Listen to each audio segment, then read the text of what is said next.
Good Life Productions. Baby Wandipande pile ve murudo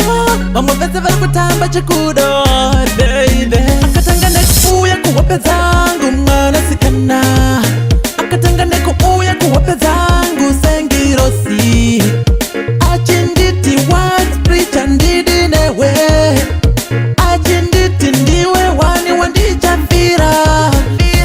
Exciting mwananda kamulaina Lukuba kirira preacher akabira Ndakazongo ona abe kungunyemerera Ndapa nango ziva toro zangu ziyazo sodavira Dansati ndambo ona mwana akadai Ndiyo time iya yana angel Shokuti anatsuro kumotora munomupei Aiwa watia baby wa achi Akatangane kuuya kuwape zangu mwana sikana Akatangane kuuya kuwape zangu sengirosi Achinditi what preacher ndidi newe Achinditi ndiwe wani wandichafira Asana baby datange kumanya Ndakabva ndaona chakumira hapana Chimbi ndokubva ndatobata tete kuti ndivaziviswe pano ndafunga zvokurora Baby chaina neni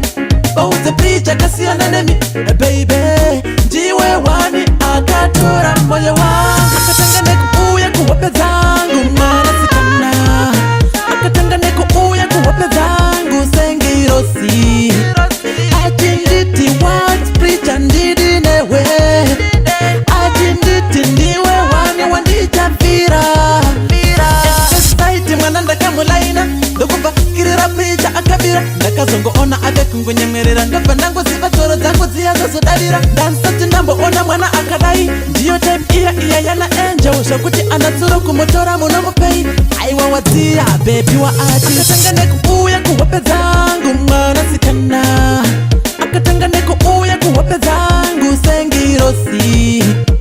Achinditi what preacher ndidi newe Achinditi ndiwe wani wandichafira Asana baby datange kumanya Ndakabva ndaona chakumira hapana Chimbi ndokubva ndatobata tete kuti ndivaziviswe pano ndafunga zvokurora Baby chaina neni Bauze preacher kasiyana nemi Baby ndiwe wani akatora moyo wangu Akatangane kuuya kuwape zangu mwanasikana Akatangane kuuya kuwape zangu sengirosi Achinditi what preacher ndidi newe Achinditi ndiwe wani wandichafira